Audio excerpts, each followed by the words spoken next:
Hello everyone, কি অবস্থা সবার? This is Sandy's daily blog. আজকে সকাল থেকেই ব্লগটা শুরু করলাম। আজকে ঘুম থেকে উঠে চা নাস্তা কিছুই করিনি। আজকে ভাত ভাজা খেতে ইচ্ছে করছে, তাই কি আমি ভাতটা ভেজে ফেললাম। প্রথমে আমি আলু ভাজি করলাম, আলু কুচি কুচি করে কেটেছি, তারপর একটা ডিম দিয়ে দিলাম, গরম মশলা এলাচ এগুলো দিয়ে তারপর আমি ভালো করে ভেজে আমি ভাতগুলো দিয়ে দিলাম।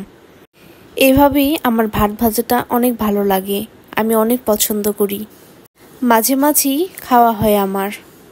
আপনারা কে কে ভাত ভাজা খেতে পছন্দ করেন কমেন্ট করে জানান তো। আপনাদের সাথে কথা বলতে বলতে আমার ভাতটাও ভাজা হয়ে গেছে, আমি এখন নাস্তা করে নিচ্ছি। আজকে সকালের নাস্তাটা বেশ ভালো ছিল। নাস্তাটা করেই আমি টুকিটাকি কাজ করে নিচ্ছি ঘরের। আমি প্রথমে কাপড়গুলো ভিজিয়ে দিলাম, তারপর ঘরটর গুছিয়ে আমি রান্না করতে চলে গেলাম। আজকে তেমন কিছুই রান্না করব না, সিম্পলভাবেই রান্নাটা করব।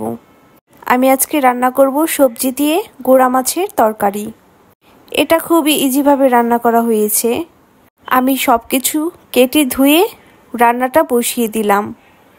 আমি আজকে বিভিন্ন ধরনের সবজি দিয়ে তরকারিটা রান্না করব।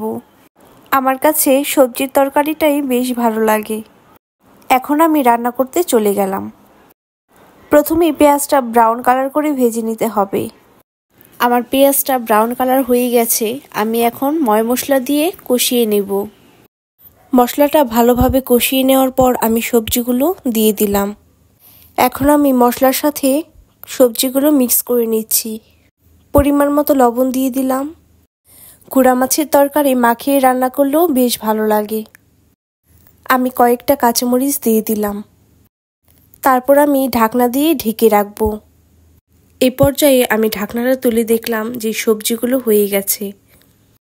এই পর্যায়ে আমি এখন মাছগুলো দিয়ে দিলাম।